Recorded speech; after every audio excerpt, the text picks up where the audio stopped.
by the power of Grayskull.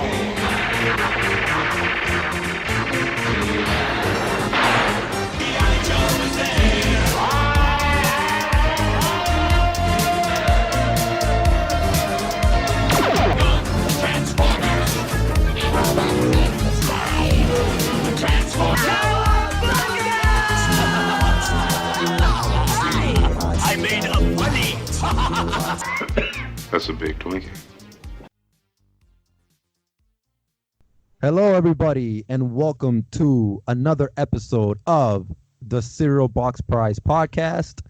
I'm Steve Garcia, and this is the podcast that serves you 3 scoops of pop culture. And I'm joined by Ariel, a.k.a. 730, and Nathaniel, a.k.a. Big Nat Stewart. How you guys doing today? How's it going, man? It's going, man. It's going, man. The world is coming to an end, and that was the topic of the first podcast. But Nat, we're gonna introduce you to everybody, man. And we've been getting a lot of views and people listening to the podcast right now. And the people that don't know you, you're out where in Florida right now, right? Yeah, I'm in the Wuhan of of the United States. So yeah, I'm in South Florida. Man, how's it going over there with this whole craziness? I mean, realistically, like, I know people that work at the hospitals, and we don't have full beds in South Florida, not in Broward. I mean, so I don't know. I'm not really sure what they're reporting. If it's true, if it's not true. I know that they just figured out that they botched our numbers. So I don't know. I mean, you don't know what the fuck is going on, I mean, but it's basically been like a 3-month bender here for people. I mean, everyone's collecting money and hasn't gone to work. I mean, not everybody, but most people. So I don't know, man. Yeah, and for the people that don't know, me and Nat, we're pretty much best friends, man. We've known each other for like 16 years, 17 years now, and we went to film school together. And Nat, like you've acted, you've done a lot of stuff in the film industry. You've done documentaries, so and I've always wanted to have a comedy sketch show with my friend here, man, and like just having a podcast, being able to talk and crack jokes, and just getting some contact out there, because man, I still owe Art Institute a ton of money, so might as well use this degree for something instead of wiping my ass.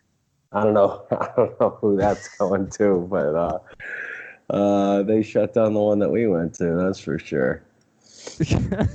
Yeah, Ariel, you went to the Arts Institute too, right? Yeah. Oh wow, 3 sorry fucks here. And what are we doing with our lives right now? One's an Uber driver, the other one's a prostitute. I'm a male prostitute right now.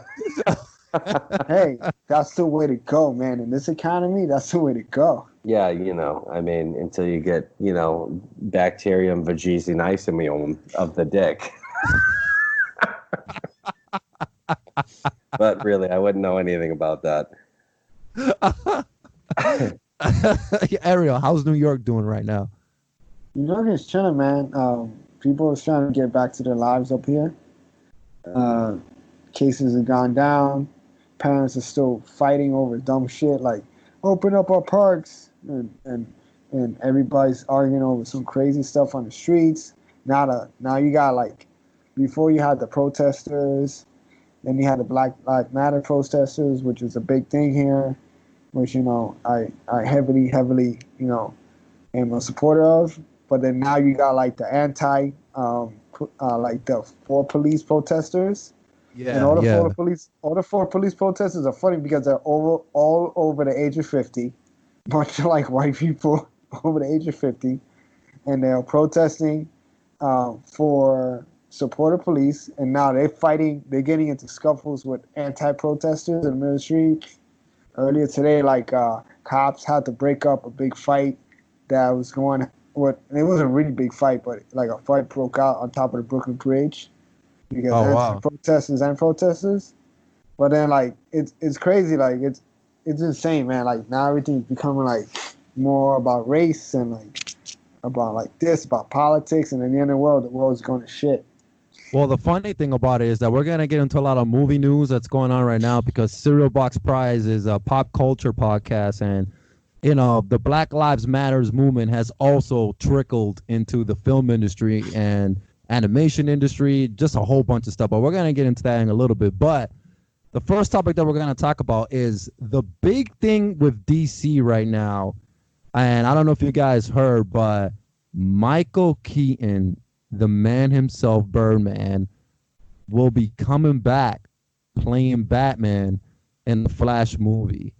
Now, the internet went crazy, and, I'm a big fan of the 1989 Batman movie with Michael Keaton.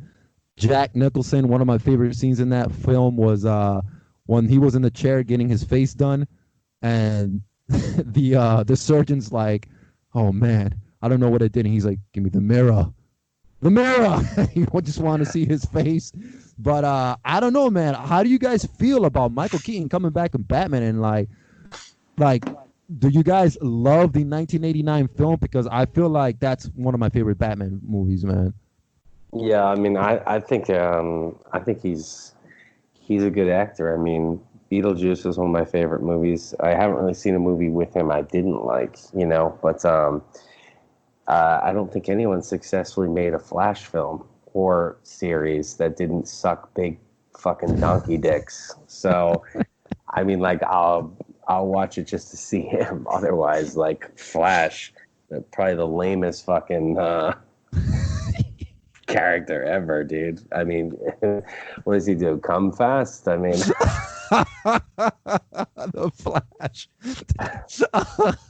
He comes in a flash. Well, I have too a few times, but they're not making a movie about me.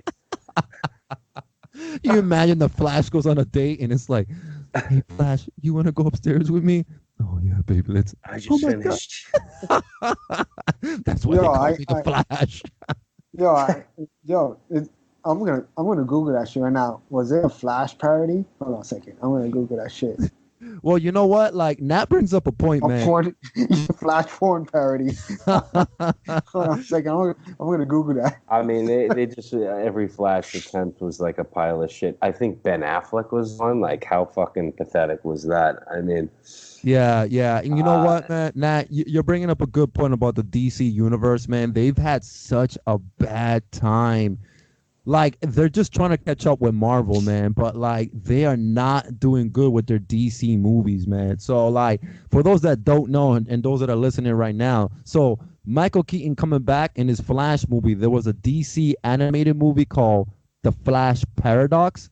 And in that movie, and I actually saw it, it was actually pretty good. It was animated. And the Flash, he's running so fast that he goes into another parallel universe, and in that universe, Thomas Wayne, which is Batman's father, is actually Batman. And wait. Are you sure that he didn't go into a parallel universe where DC made decent movies?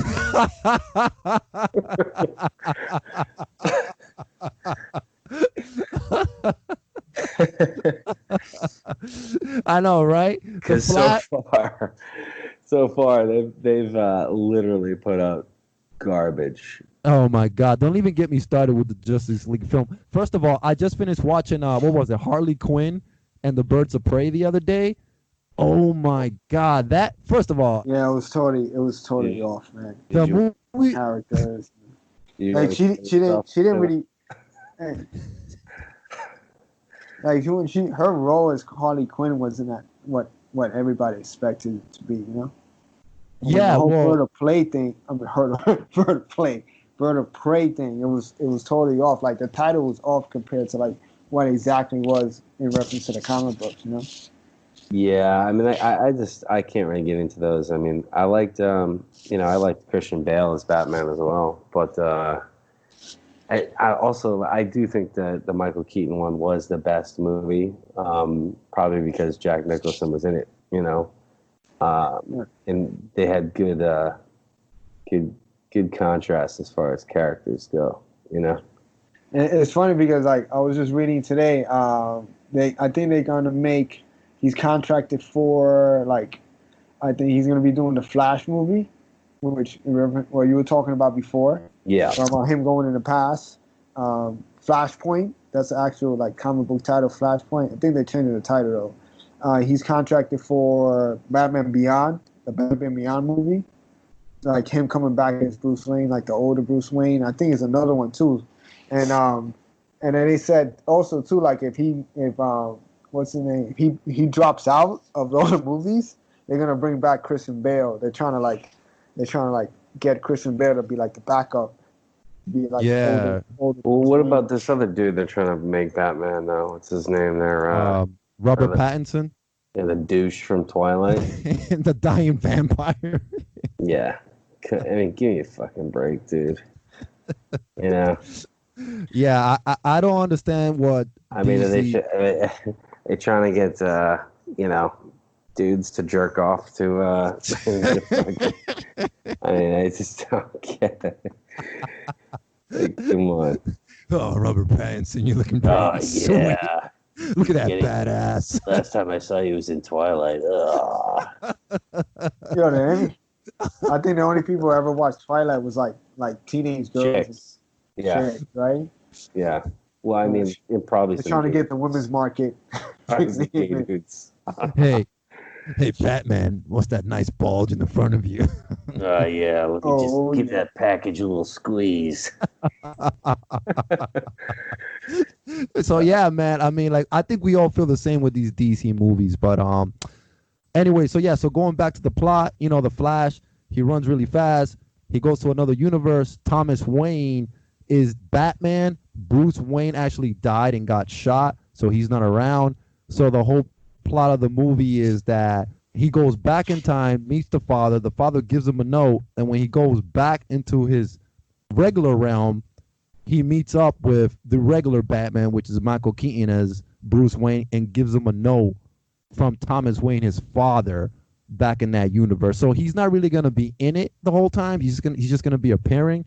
But Ariel, what you said was they're backing Christian Bale because if Micheal Keaton does not do this movie, they want Christian Bale as a backup. And you know what? I like Christian Bale. I think Christian Bale did good in the Batman series. I'm sorry. The only issue I hate about Christian Bale is that he has like hardcore method acting shit that he goes on with. So like the motherfucker like lose mad weight for a role, gain weight for a role, lose weight again for a role, get back, gain weight for a role. Now the motherfucker's like skinny as shit. Like, I don't know if he's gonna like gain weight just to be like an older Bruce Wayne, No.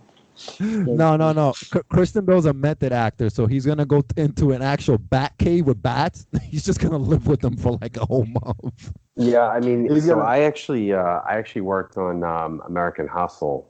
I was a stand-in for Jeremy Renner for a week, and Christian Bale was putting down 2 fucking cheeseburgers for breakfast to get that fat for that movie. It was pretty cool, actually, seeing it. Because, yeah, he legit got that fat. I was like, I remember walking on set and I was like, is that fucking Christian Bale? And there's like these PAs and I was like, is he wearing a fat suit? And the chick's like, no, he eats 2 cheeseburgers every morning for breakfast. That's insane, bro. I'm like, what the fuck? I'm like, what's his blood pressure at? Fucking 200 over 964? What the fuck, dude? Yeah, that's insane, man. Like, that's so insane.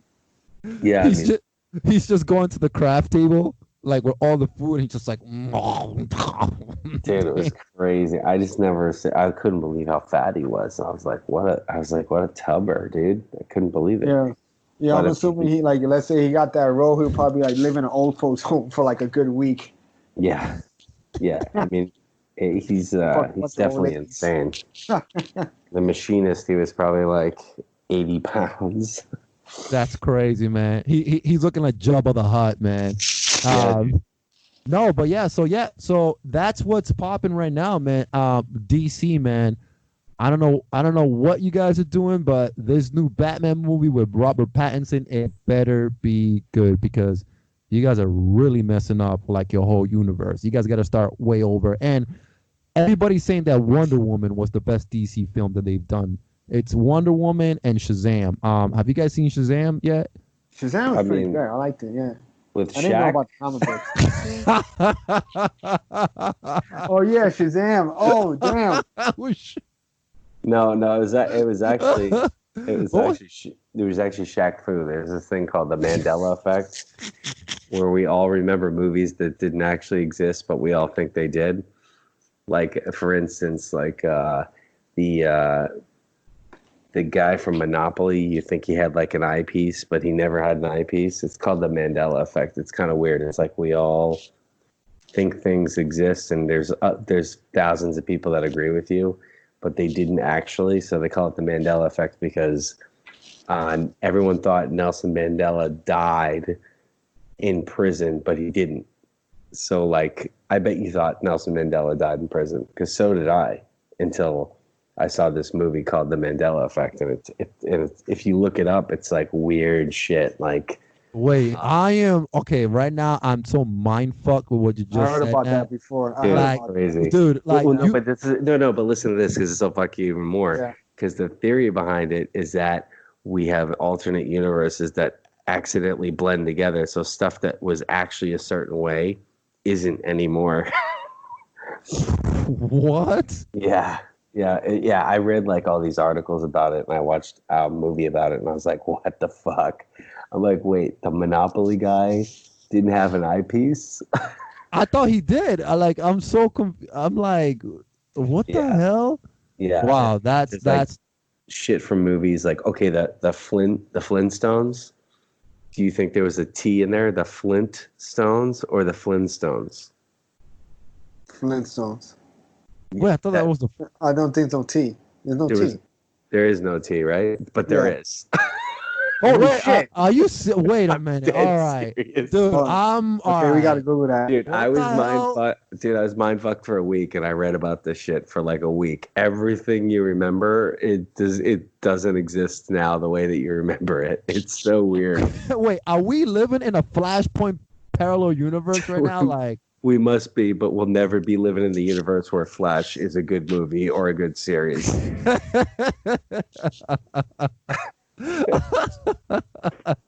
oh my God, man, that's crazy, man. I never even heard of that, man. You Now I'm gotta gonna. look it up. It's I heard about something like that. so crazy, dude, because literally I looked at all the shit and I was like, oh, this was the other one that blew my mind.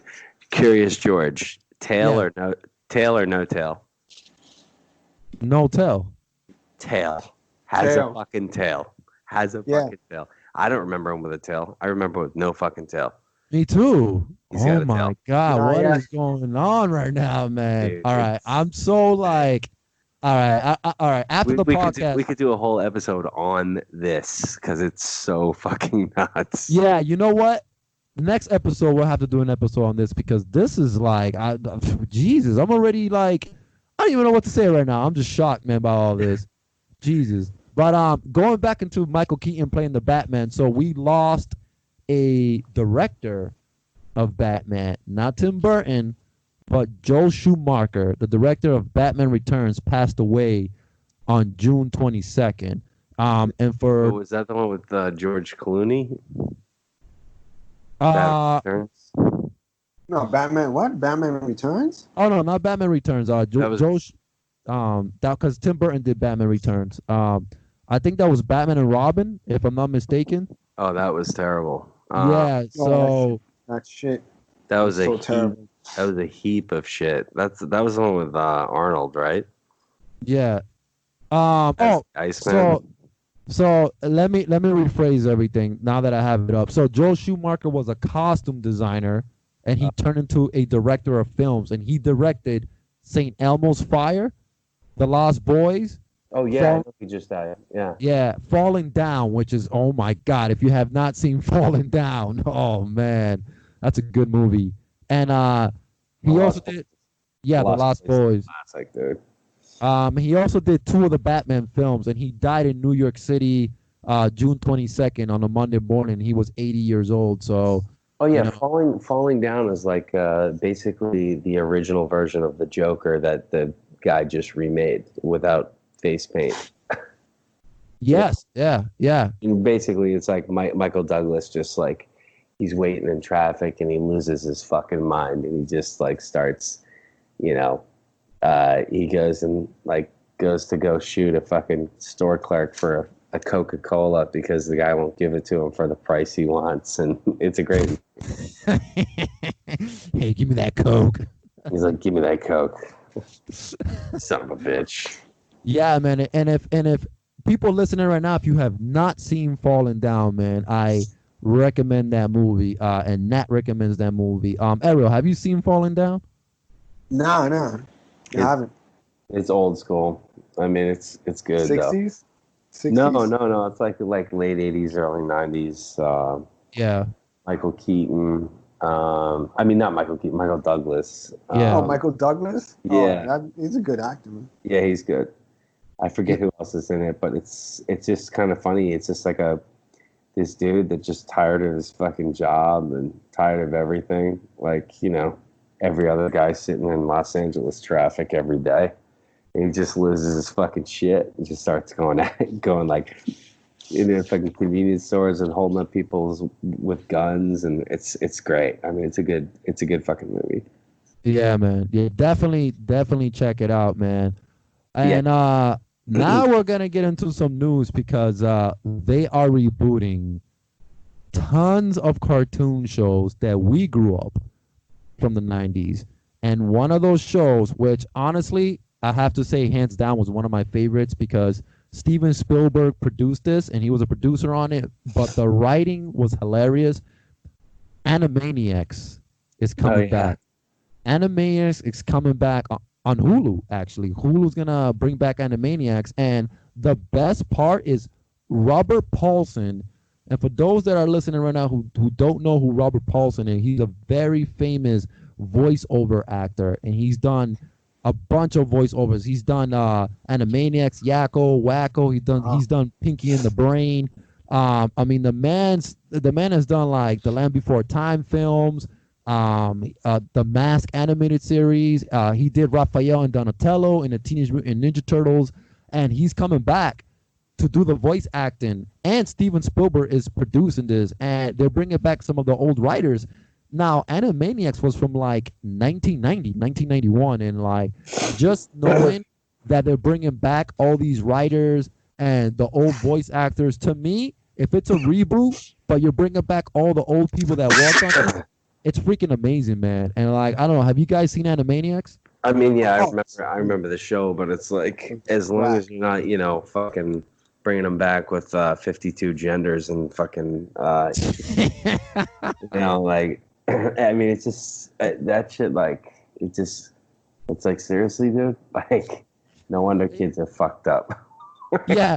Hey, who is that? Is that Buster Bunny? No, that's not Buster Bunny. And you have to. He's either him, her. You got to use pronouns. Yeah, it's a the. It's a the. I mean, like, you realize they got rid of Elmer Fudd's gun. I mean, like, I think reboots suck. No matter who does them. I mean, like, I just think they're always, like, kind of shit. I mean, like, the only one I could maybe look forward to is Kevin Bacon and Freddy Krueger. Oh, my God. Wait, is that a real thing, Nat? Yeah, Kevin Bacon? That's what they're saying. Oh, yeah? They're trying to Kevin Bacon as a Freddy? I'm sorry. He'd be good. I'm sold. Yeah. I will be paying the money, sitting in theaters to watch Kevin Bacon as Freddy Krueger. Yeah, me too. Oh my God, that was like the only horror movies I ever saw in my life. I never liked horror movies. That was the only horror movie I ever walked into the theater to. Oh man, I love Freddy. Freddy versus Jason. I saw in the theater probably in the early 2000s or whenever the hell it came out, and that's so funny. I mean. He was a good horror. His whole horror persona was great. Real comedy too. Dude, that's awesome, man. I didn't even know that they were thinking of Kevin Bacon of playing Freddy Krueger, and I think that's a good choice because the last Freddy reboot was garbage. Yeah, we were in college. I'm pretty sure we went to see it with Sydney. It was yes. It was pure fucking caca. Actually, we did go together to go. It was me, you, Adi. Yeah, we all went to go see that. Yeah, it was such fucking garbage, dude. And I was so let down. And we saw Jason too, and I was like, why the fuck is Jason running? Who made this fucking piece of trash? Like, what is wrong with these fucking I couldn't see that shit.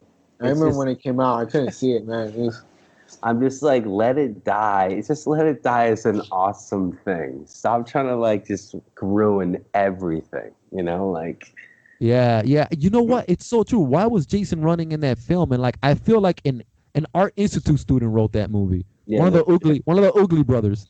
yeah. Yeah. For those listening right now, we have an inside joke. When we went to film school, there was these two brothers who we call them the Oogly brothers because they had their own film production. They had all these expensive cameras. They did everything together. So that's a little inside joke between both these guys. So, anyways, for those listening right now. But talking about reboots and 90s reboots, here's another one that is gonna get rebooted. Beavis and Butthead is coming back. Yes. Oh yeah, but you know what though? It's not really a reboot because it's Mike Judge, and Mike Judge always wrote it. You know, so it's just like it's a new age version. But I mean, I don't know, like how I didn't know that. I was reading an interview and he's like, well, it's a pretty weird time, so I just figured it was time for Beavis and Butthead to come back.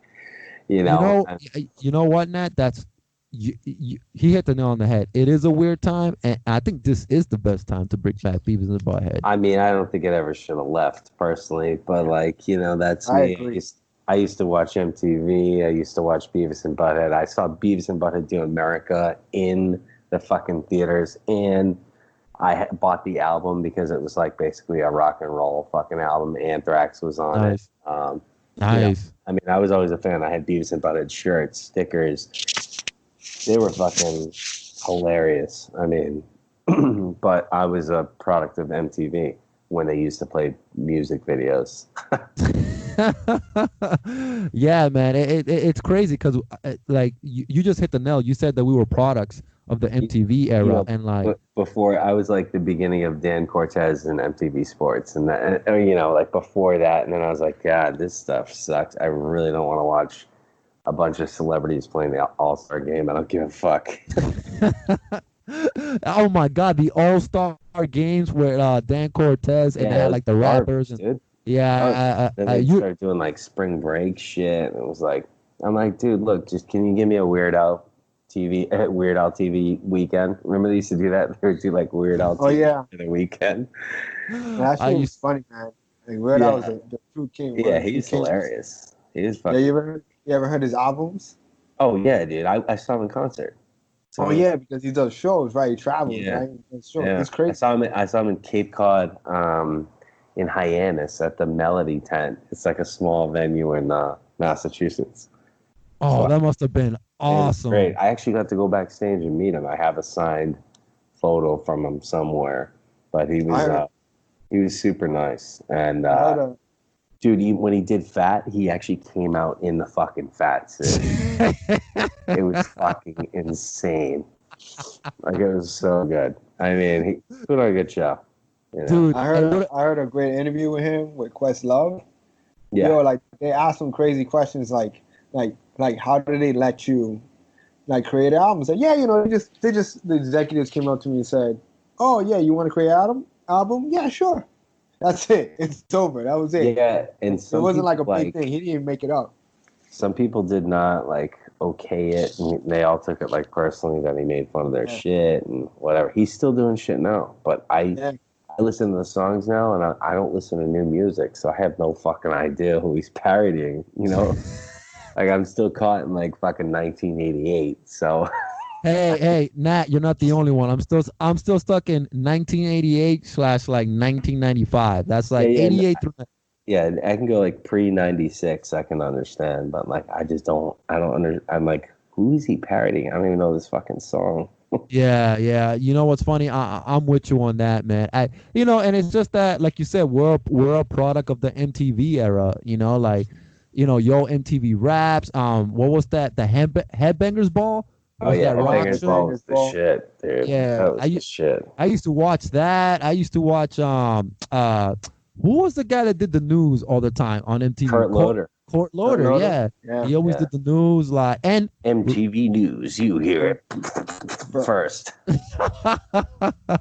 Yeah, you guys remember Liquid Television too? Hmm. They had that Liquid Television, That and was weird as fuck. It was like basically the original Adult Swim in the middle of the night, right? yeah, Yeah. man, the original Yeah, I used to adults. watch. I used to watch the head, the guy with the big fucking cone head, where an alien lived in his brain and popped out.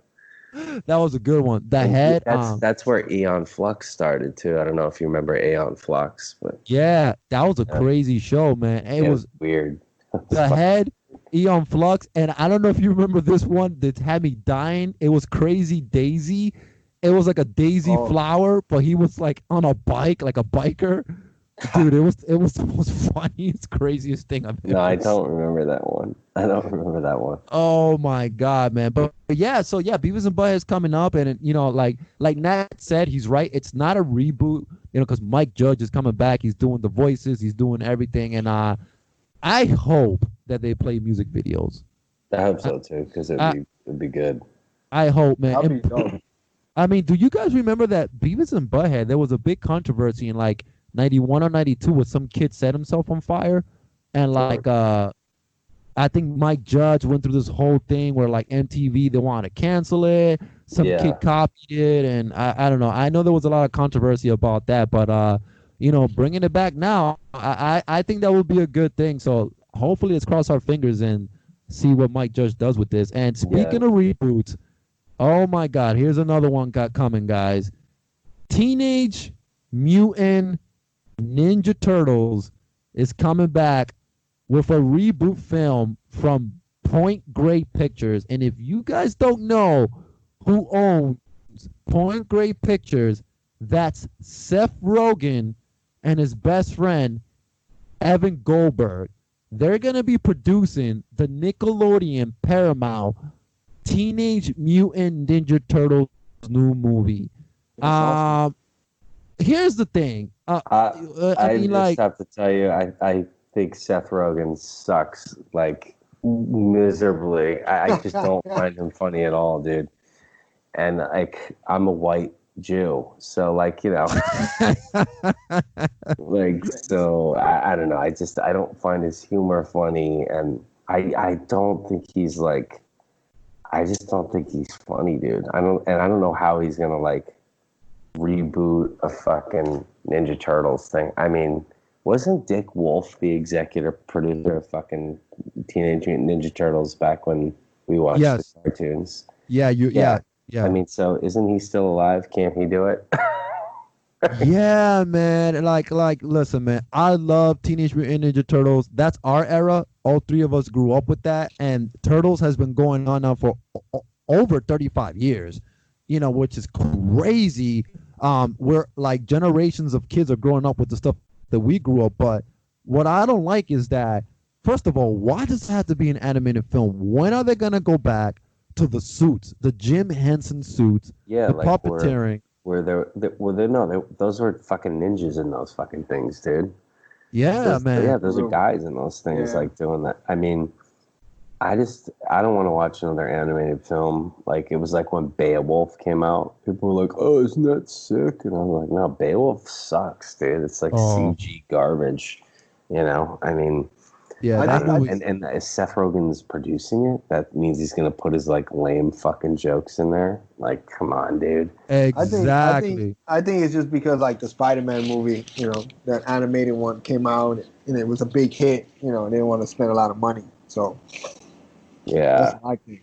I mean, like, They already came out with the freaking how many movies already? Like it wasn't reboots, but they redid what 2 of them already. Like that shit is enough.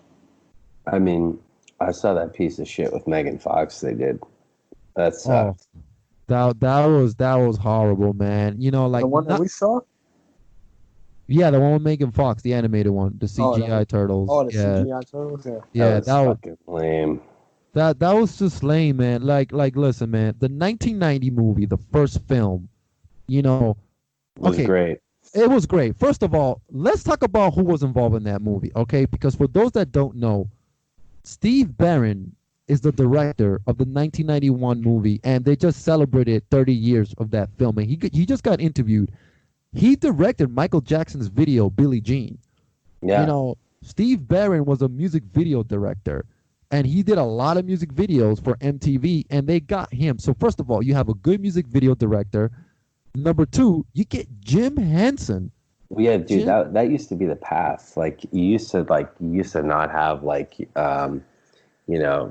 to blow some producer or have like your mom fucking grandfather you in, and you just change your last name so you pretend like you didn't have a family member. And the deal is like you used to do a good music video that was a big hit on MTV, and all of a sudden you'd get to do one or two small films that blew up, and got big. Yeah, that was the way it works. Like back then, it's just different now. Now it's like, everybody fucking changes their last name, but they're all related to fucking, everyone's related to somebody famous. Yeah, that's true. I mean, it just is. Seth Rogen's parents are big fucking producers. In Canada, right? Yeah, they have a different last name. I mean, these motherfuckers all come from the cream of the crop. I didn't know he was Canadian. I don't know if he's Canadian. I don't know. No, he is. No, you guys are right. He is Canadian. Yeah, you guys are right. Yeah. And you know what's funny is that being film students, going to film school and watching a tons of movie. Listen. Nat just said it about 10 minutes ago. He just said, oh, what are they going to do? Are they going to add Seth and Evans?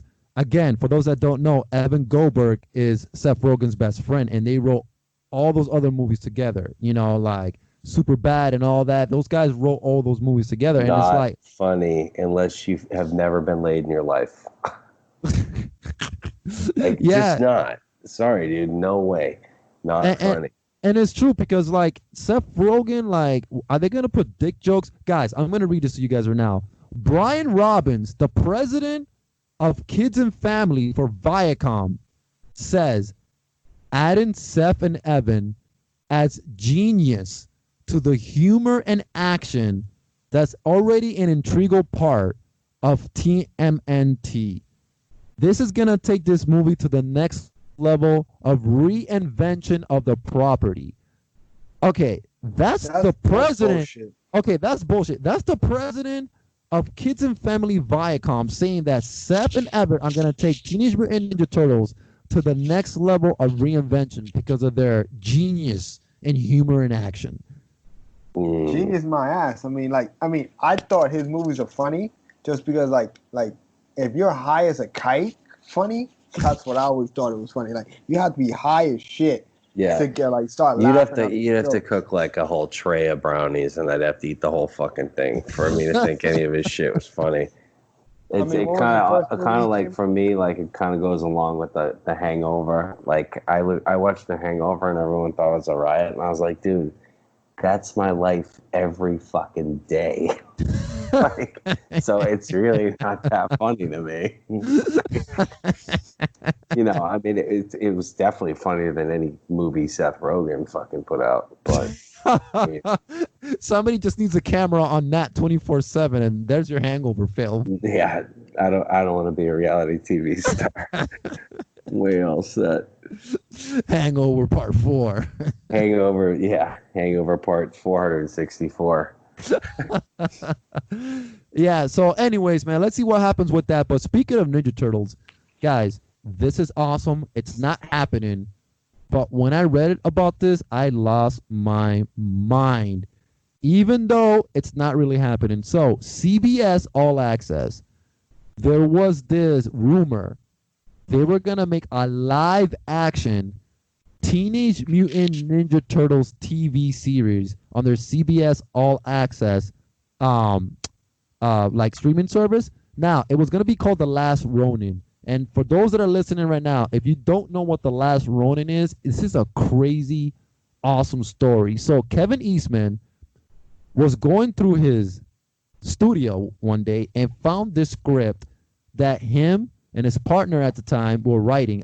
Kevin Eastman and Peter Laird, the creator of the Ninja Turtles, they wrote this story called The Last Ronin. And what the story is that Shredder kills 3 turtles.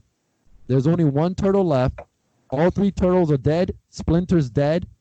And the last turtle, he's not wearing his color bandana, but he's carrying all the weapons of all the other turtles. So he has a sword, nunchucks, a sai, and a bow staff. But nobody knows, is it Michelangelo? Is it Donatello? Is it Raphael? Is it Leonardo? So this turtle is the last Ronin, and his mission is to kill Shredder and the person that killed all his family. That will be an awesome live action series on CBS All Access. Like, it's live action. Can you imagine like an R-rated Teenage Mutant Ninja Turtles TV series? Like, you're seeing blood, heads being chopped off. Like, Yeah, that'd be cool. like that will be freaking awesome. But Kevin Eastman 2 weeks ago went on Twitter and said that was just a lie. You know, it was just a thing. Like, it's not really happening. And if he knew it was happening, he would be involved since he's the creator. But guys, I would love to see a Last Ronin Teenage Mutant Ninja Turtles film. Oh my God, just blood and So true story. So I was playing around on Instagram like I always do on the Explorer feed, and I saw all these photos about that today. yeah. And somebody did like I can't even find it right now. Yo, somebody did like their own illustrations of the Last Ronin Teenage Mutant Ninja Turtles. Oh, that's probably pretty cool. Yeah, like, and I was like, what the fuck? The Last Ronin. I didn't get, like, it was just illustrations. Yo, the illustration was kind of dope. If I find that shit, if I find something like that again, I'm going to send it out to y'all. It was some serious, like, illustrations, man. And I was mind blown because you're talking about it now, and I thought somebody just made that up. Yeah, can you guys imagine watching that show and then like whoever the turtle is, he just chops some dude's head off and then he looks at him and he's like, looks like you had a headache. That'd be so good. But, you know. That Probably Raphael. Oh my God, that will be freaking awesome. But yeah, man, so we're going to get into earlier in the beginning of the podcast, we were talking about what's going on in the world right now with Black Lives Matter and, you know, the whole thing where like, oh, you know, people should not be playing certain characters because you got white actors playing black characters. Fuck. Here it is. So we're gonna look. This podcast is not a political podcast at all, but it is about the film industry and it is about what's going on in the world right now. So here's some stuff that's going on right now, and some of this stuff happened 2 weeks ago and last week. So here we go. Let's start with the first one. HBO Max. All right. Now, do you guys have HBO Max? Because I just got it, the new streaming service. Yeah. I mean, I can use it. Okay. So, all right, here's what happened with HBO Max. And, I mean, we can get into a whole debate about this. So, HBO Max, they took off Gone with the Wind from their streaming site. It's fucking ridiculous. And the reason why they took it off their streaming site is because Gone with the Wind, for those that have not seen the film, I mean, I've only seen bits and pieces of it. There's some racial undertones in the movie.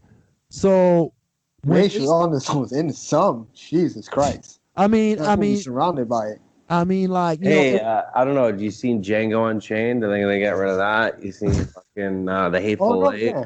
I mean, like, who fucking cares? Yeah. It's a movie. It's a movie. That's like the point. Oh yeah. I mean, there's a lot of movies, even a lot of movies from the 80s too. And how about fucking American History X? That anyone seen that fucking movie? Oh my God, that's an amazing film, man. Like it you know, like I'm with Nat when it's a film, guys. It's a movie. You know what I'm saying? Like movies, you have actors. Actors are just playing characters. They're getting paid for this. You know, and so what ended up happening was when HBO took it off their streaming service, people started buying the movie on Blu-ray and DVD because people thought that this movie was gonna get cut off, you know, because of the racial undertones.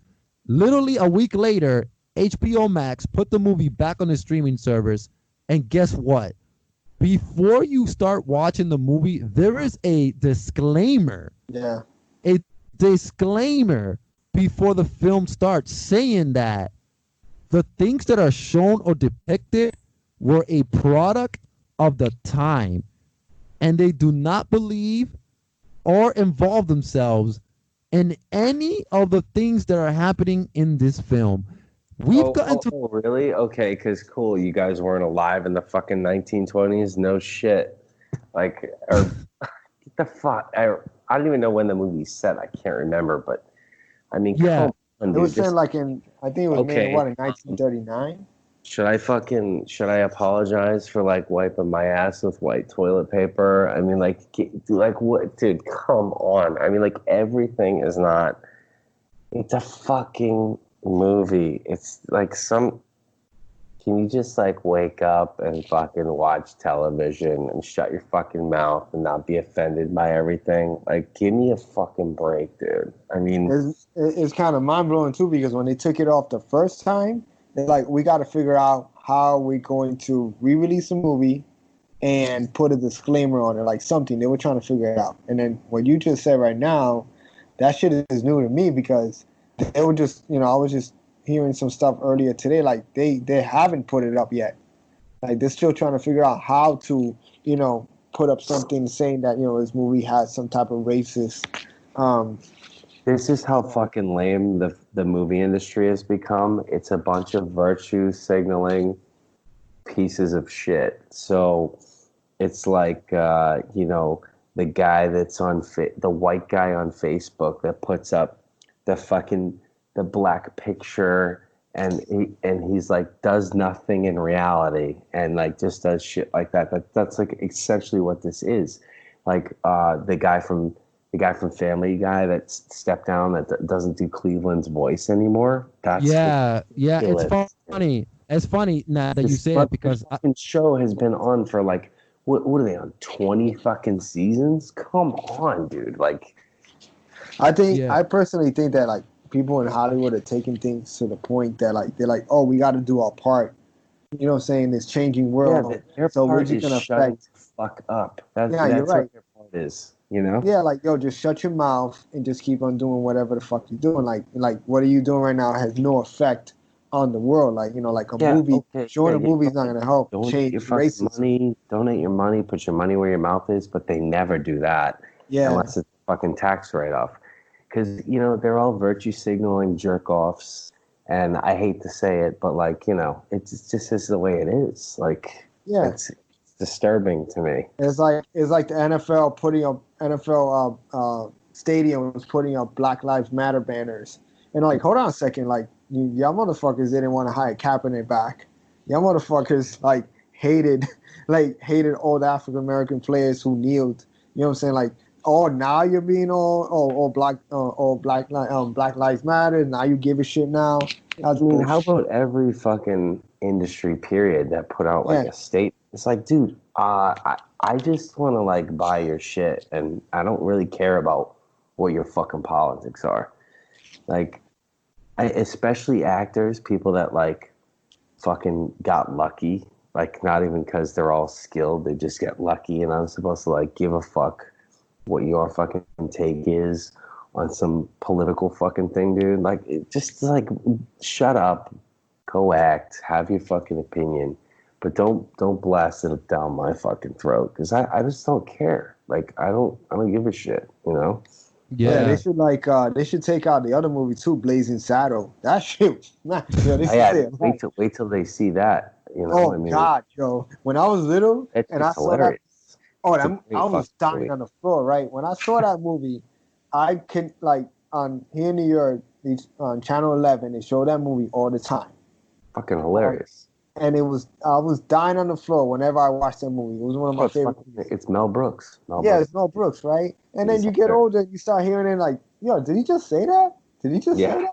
And I'm like, oh shit, he just said that. But at the end of the day, like, they haven't taken that movie out, and it's Mel Brooks. What the hell are you gonna do? Like, they can't. If they start doing this shit, it's like you might as well just fucking stop making anything related to anything. Yeah. You know what? I'm with you guys, and Nat brought up a topic that we were gonna talk about when the Cleveland show voice actor. He's no longer gonna be voicing Cleveland because the guy's white, and they want to get a black guy to voice him. And has to do with the fucking cartoon. I mean, it's got okay. So for everybody listening right now, all right, What is the problem with Gone with the Wind? Well, let me read to you guys what the problem is right here. Critics have blasted the film for portraying slaves as happy and content while being loyal to their owners, thus obscuring the brutal conditions in which enslaved people lived, and for painting black people as naive and simple minded. The film is also attacked for perpetrating lost cause myths propounded by white supremacists. I mean, like, listen, man. There's been, No, I actually agree with that. No, I actually do agree listen. with that.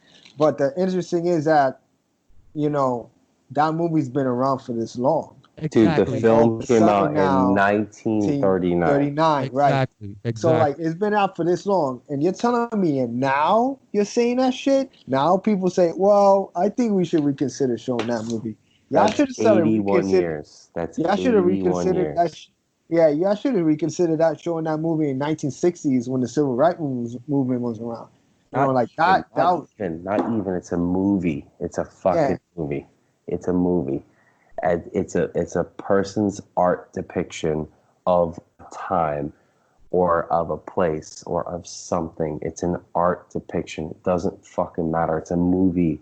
It's one person's opinion.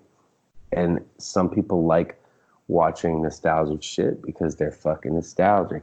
I watched that fucking movie Bullet with fucking Steve McQueen because there's a bunch of 60s cars in it. I love that shit.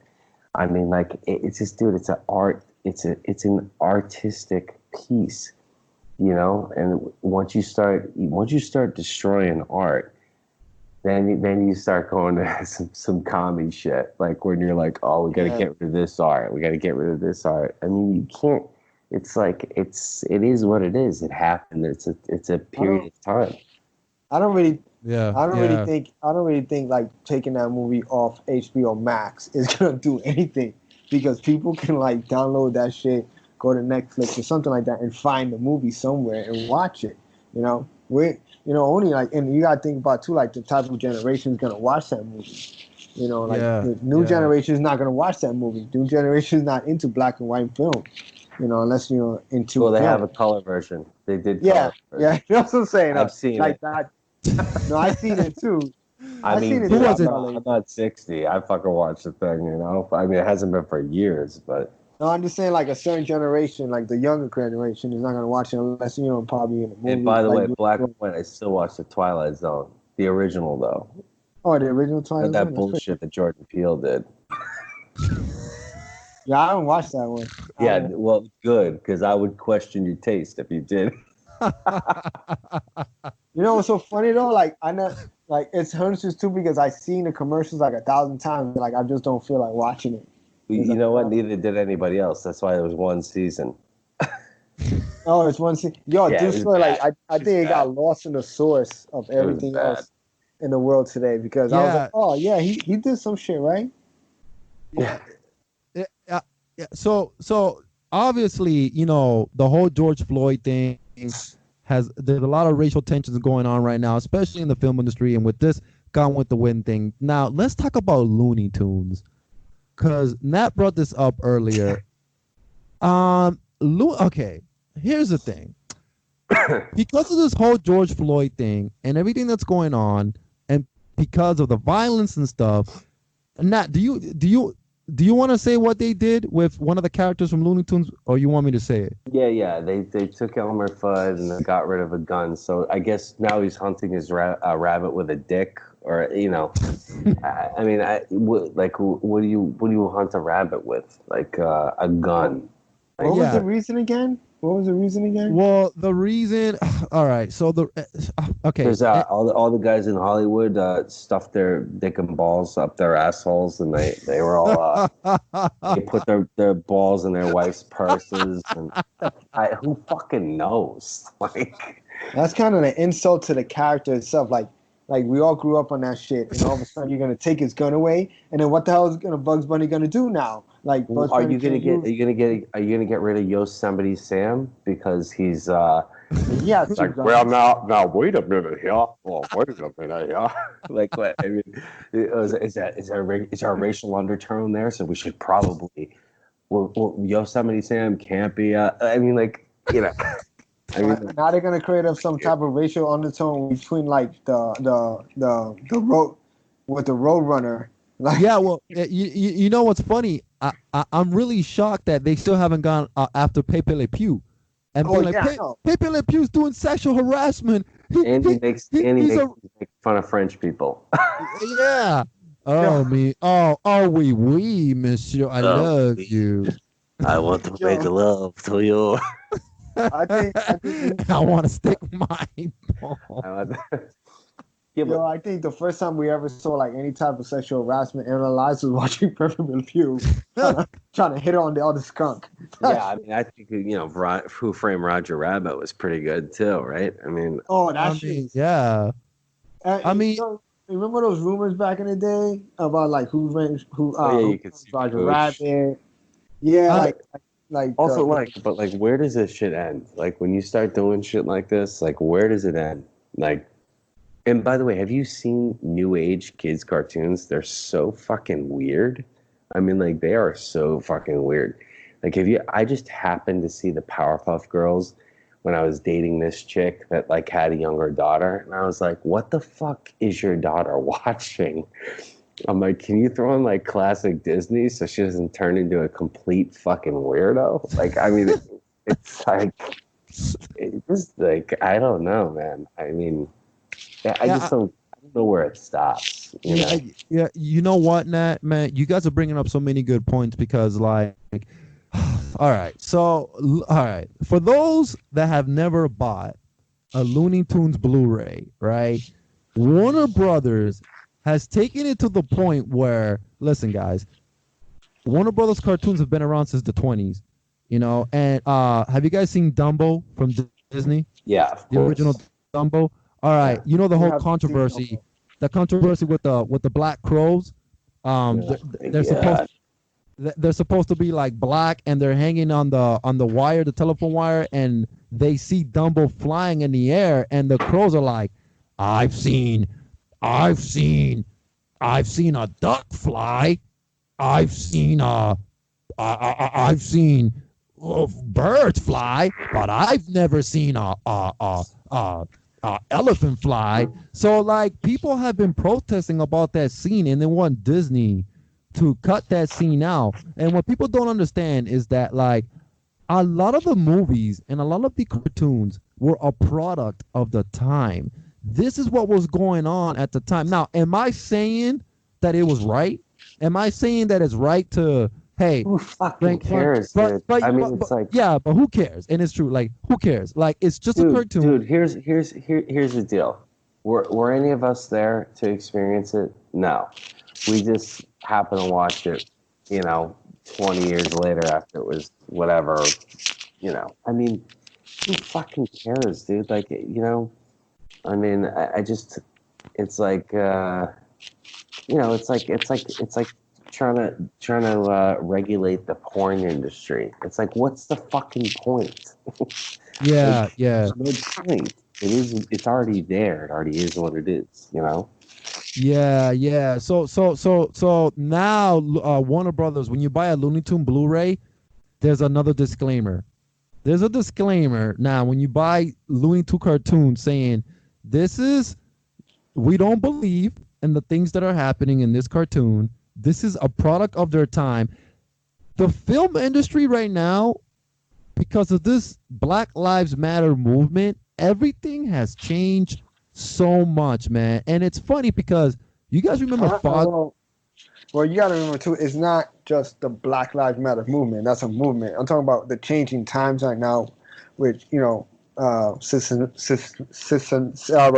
systematic racism going on, and like what's going on in the world. So I think it actually has more to do with all the white liberal pussy executives that run the industries, because that's reality. I mean, that's part of it too. But you got people running around. It's scared too. Yeah, and I agree with that. Like, it is scared. They're scared of what people think, and what people think affects their pockets. You know, But it doesn't. It really doesn't, because they're never gonna stop making money. People aren't gonna stop watching shit. That's true. Yeah, that's true. People that boycott fucking suck.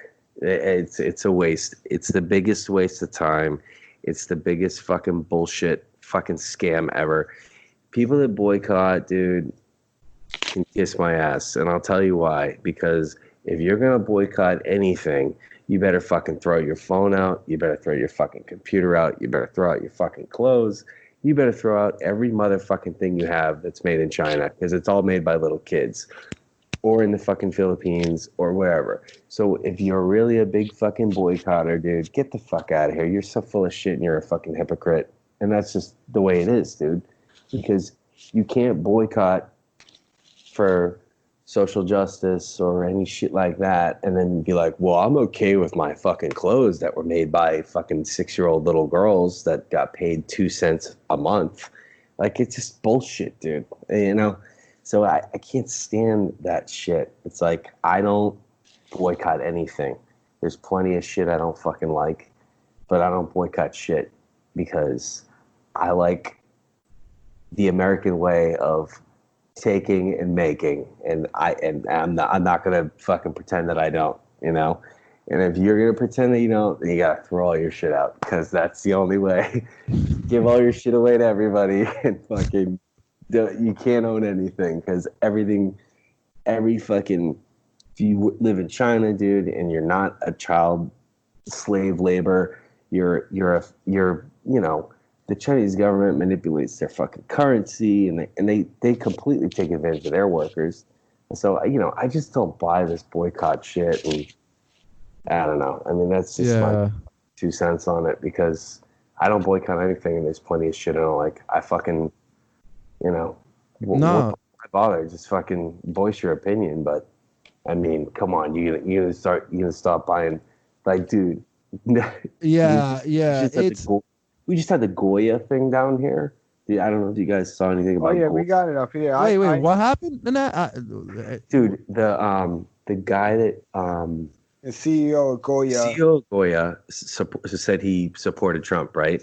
Okay. So all these people get pissed, but nobody in South Florida is pissed where Goya is based. Number one, and if you know anything about Goya, the two people that started it were Cuban, and they were fucking staunch Republicans. So this shouldn't be any new news to anyone that the guy from Goya came out and said, oh, I support Donald Trump.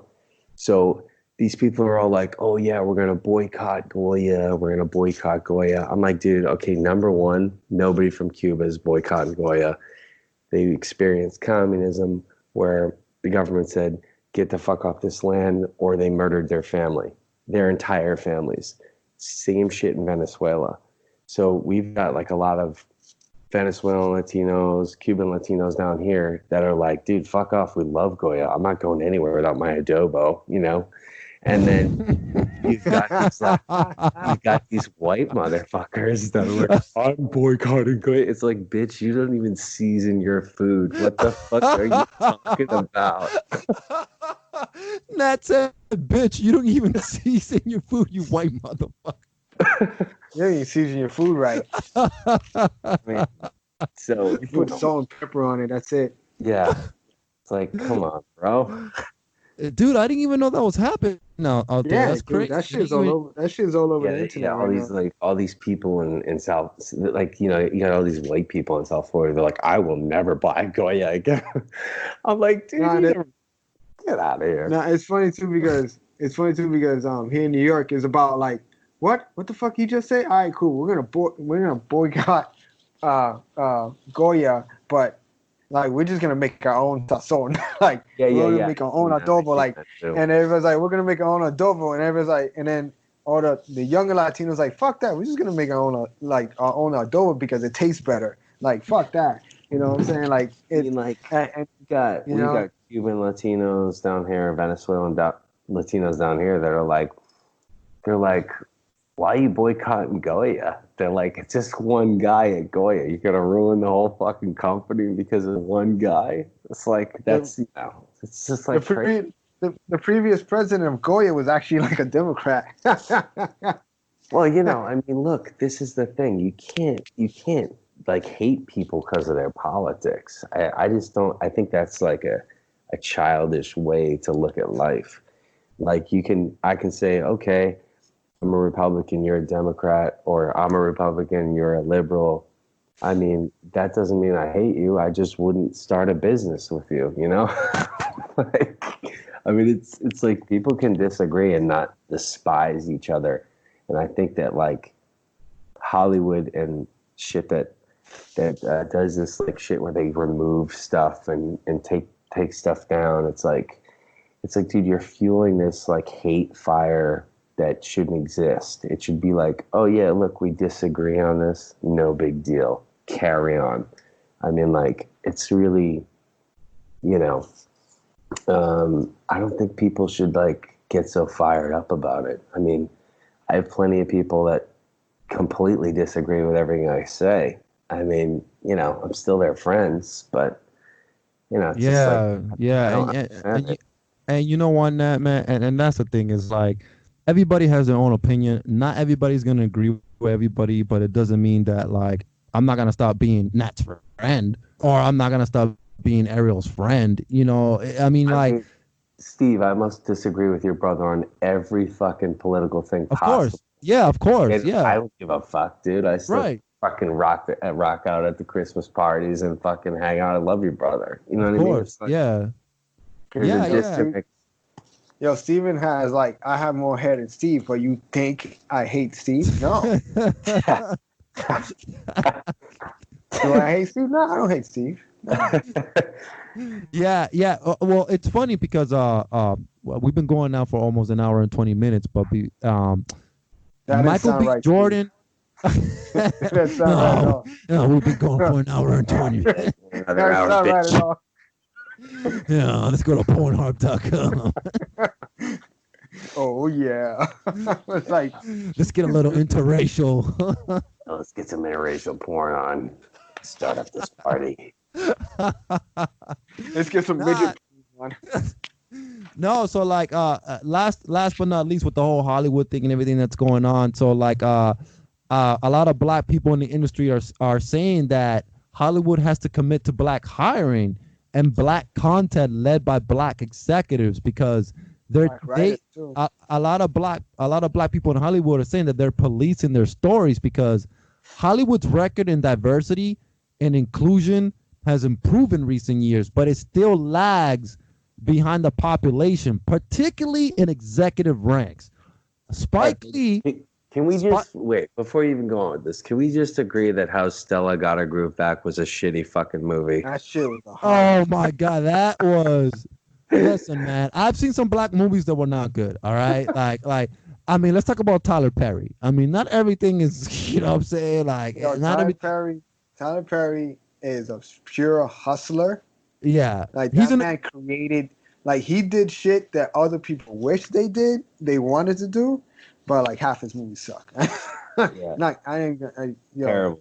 I'll tell you what was good though that people probably don't even remember was The Wood. I don't know if you remember The Wood. Oh, that was a good movie. Yeah, The Wood. Yeah. Oh yeah, he did that. Yeah. No, he didn't. I was just saying if we're talking about black movies that I thought were cool. That was actually a really good movie. That shit was a really good movie.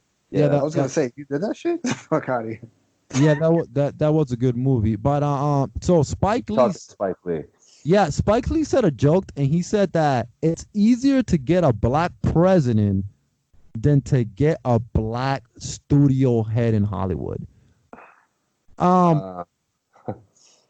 I mean, like, listen. I heard a great I listened to a lot of what's his name?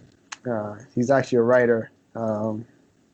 Larry Wilmore, and he actually stated himself like when it comes down to like the movie industry and Hollywood, movie industry and television industry, the lack of black writers is like kind of like African American writers is really small.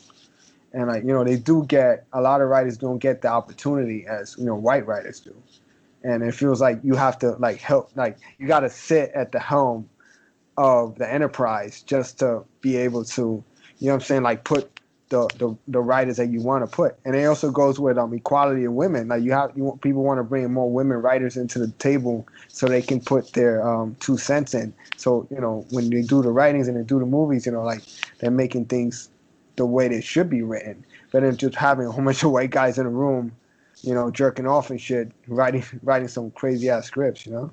I don't know, man. I think it all comes down to who you know with that shit. I don't think it's even... I think there's plenty of people that will never get found that are great writers, that are fucking women, white women, black women, men. I just think it's like that industry is so ancestral, and like you just don't really know until you look at people's and like last names and figure out that they have 17 people in their family that are in the industry, and you had no idea. Like, do you know who Angelina Jolie's father is? Oh, yeah. Yeah, wasn't he an actor? John Voight. Yeah, John Voight. Voight. Yeah, John Voight. Yeah, you know who John Voight's son is? No. His son he used to play the actor in Hawaii Five-O, the TV show. Oh, no, that's James Caan. That's James Caan. Oh, my bad. That's James. He has a son. My bad. He has a son. His son also is an actor. My bad. Because it kind of like the other thing too is like if you want to like talk about writers, I mean, look at the movies that have came out over the span of like the past 15 years. They've all been like the biggest piles of shit ever. I mean, like I don't really think that any good movies have came out. A couple Tarantino films, not bad. You know, obviously every Stallone film is good no matter what. You know, Adrian. Yeah, I mean, you know, he came out with the Creeds; those aren't bad. But you know, I mean, do I think Stallone passes the torch and like Michael B. Jordan starts writing the Rocky movies now, or I don't know. I think that's a little much for me as like a huge Rocky fan. But you know, I don't know. I think it's really like who you know and who you blow. It's not not really, you know. Yeah, and it's like Nat said, man. Like there's a lot of great writers out there, black, African, white, Jewish, whatever you are. It's a lot of great writers who still haven't been discovered. And like Nat said, like Hollywood is a cesspool of people who are just like related to each other, or sucking dick. yeah, or doing favors. I mean, look at Harvey Weinstein. I mean, Harvey Weinstein, like, you know, hey man, you want to be in this role? Yeah, tickle my balls. You know, it's like come up to my hotel room. By the way, if you're gonna go to somebody's hotel room, this is for anybody that's listening.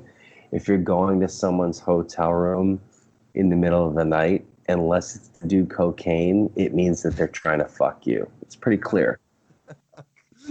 Yeah, every story ends out like that. Like, yeah, you know, he invited me to like the hotel room. What time was it? 9 o'clock.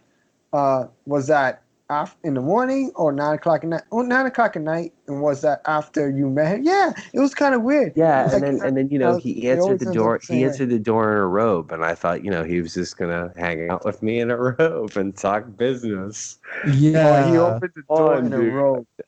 I cannot. With his crippled hairy balls out, like, come on, like. I can't, man. Like when I hear this shit, I'm like, do these people just like have no common sense at all? Like, I mean, like you know, like I saw that documentary on Netflix about like Harvey Weinstein and the whole allegations and everything, and it's like, come on, man. Listen, these women who want to get into the film industry, like Nat said, like, you mean to tell me if the guy's calling you back, a powerful Hollywood producing mogul, and he's telling you, come back to my hotel room. He opens up the door. There's only one thing you do there, dude.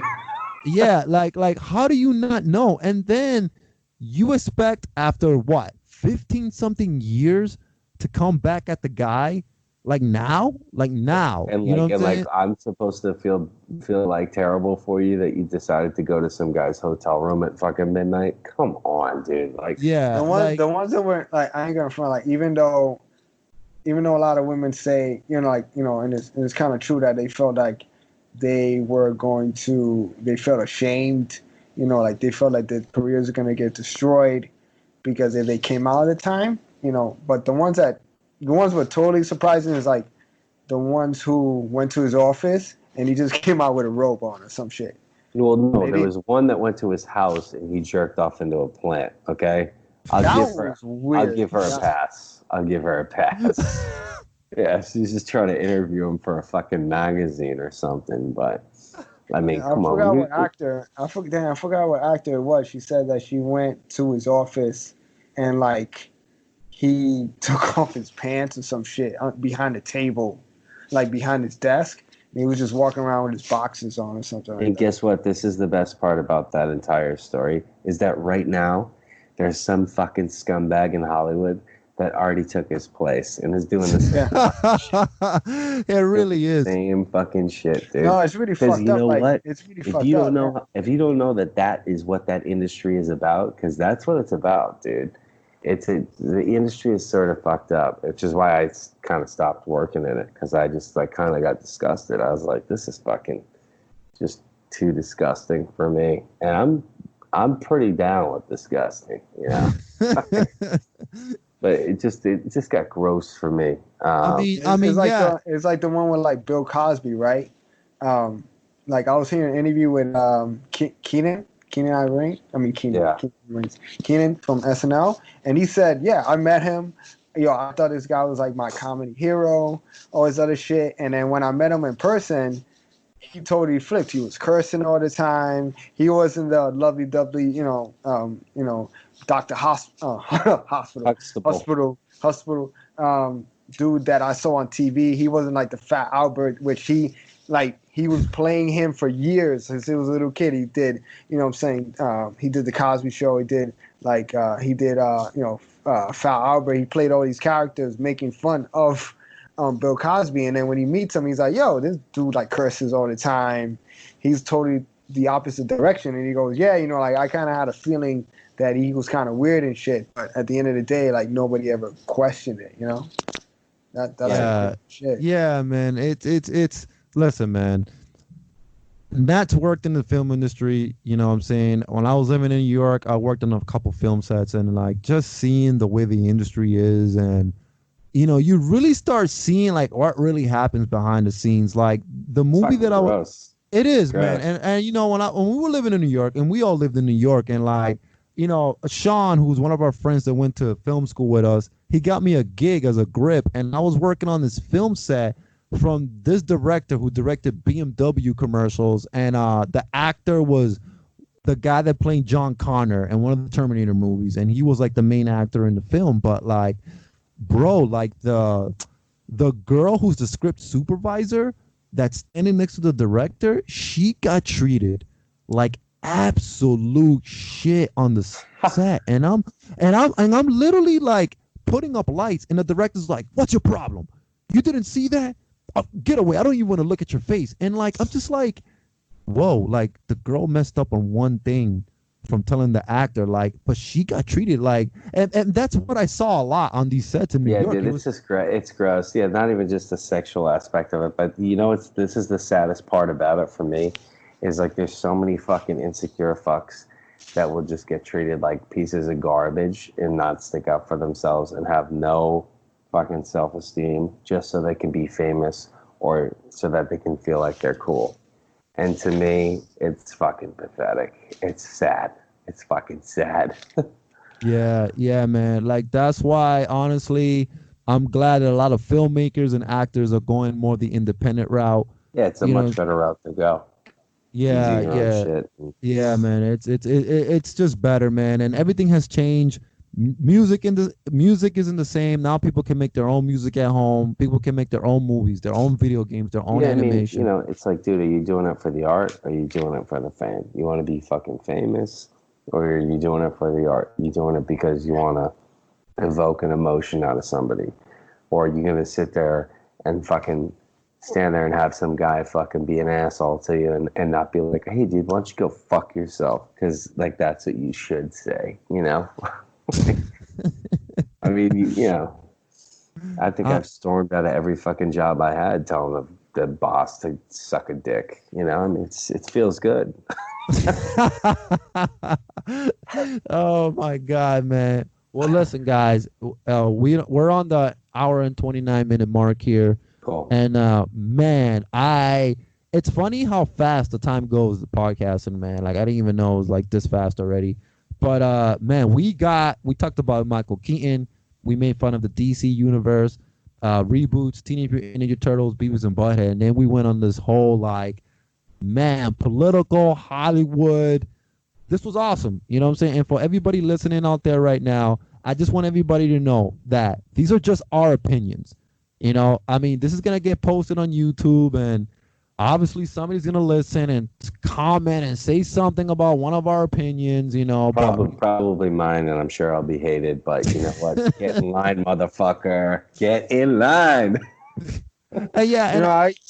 I just want to say one thing, though. Like, I want to give like a shout out and big props to like actors and producers like Issa Rae,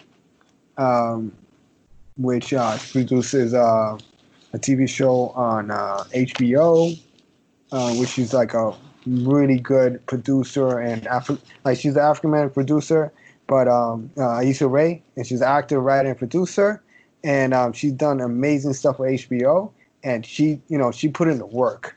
You know what I'm saying? Like, she put in that work to like get her shows out there. So for me, that's like somebody who didn't just do that nasty shit. Like, actually got in there and, you know, did everything independently and did what she had to do, you know? So that's like somebody we really think, you know? No, that's awesome, man. And yeah, man, we will be interviewing people from the industry. I got a couple people that I want to send messages to, people that have either worked on horror movies or script writers or people that worked on cartoon shows. So everybody listening right now, be on the lookout for that, because we'll be interviewing some people, you know, for the podcast, and just to get some insights on how it is to work in this industry and like what's going on and stuff. So I mean, this is a podcast about pop culture. We talk about everything here. But guys, I just want to say thank you to everybody for listening today, and I want to say thank you to my co-host here, Nathaniel Nat Stewart, man, for joining us, man, on you know, this is our fourth one. No, well, technically it's our second. So for everybody listening, there's two parts of the podcast. There's the pop culture one where we all talk about. Then there's the toy segment where all we talk about is toys, and that's with Ben and Aaron from Florida, you know, and Aaron's from here, from Manchester, New Hampshire. So that's the toy. But this is the pop culture news one, and I want to thank Nat, and Nat will be joining us for some other ones. Also to my other co-host all the way from New York City, like Ariel. Do you guys want to plug in anything, like any shout outs or any plugins, anything you guys are working on, or just anything you guys want to say?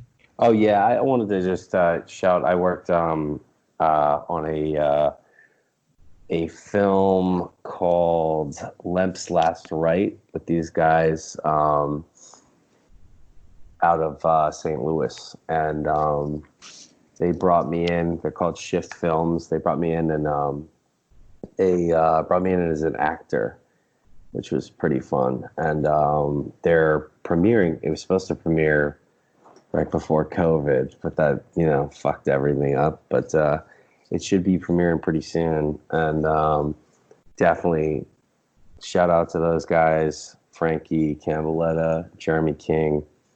Good dudes, and I'm looking forward to going to the premiere. That's awesome. Yeah, hey, and you know, Nat, like keep us posted on that, because I would like to like put the links to it, you know, and let the listeners, you know what's going on with that. Cool.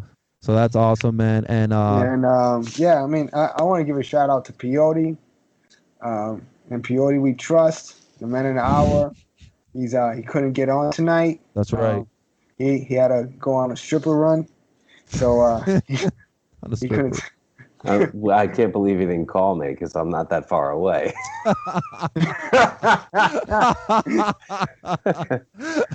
You gotta put some women to work tonight, you know what I'm saying? So you have to pick them up and drop them off, you know.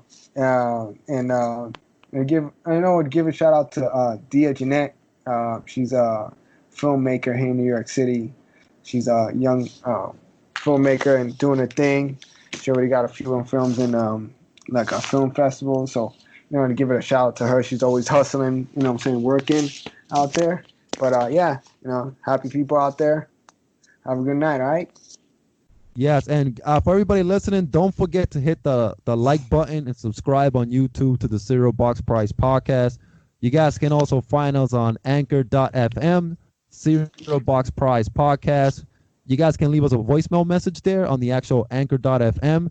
Whatever questions you guys have, you can leave it there. There's also links to Spotify, Radio Public, tons of other platforms that our podcast is on. And also don't forget to head over to our Facebook page, Cereal Box Prize Podcast. And yeah, man, this was great, man. I had a great time. And for everybody listening, I'm Steve Garcia, and I got my man Nat and my man over here Ariel, and we are out of here. And guys, if you can just stay on the line with me, and we will see you guys next show. Are we gonna stay on the line with you and start talking Exactly. dirty and some shit? Like, I don't know.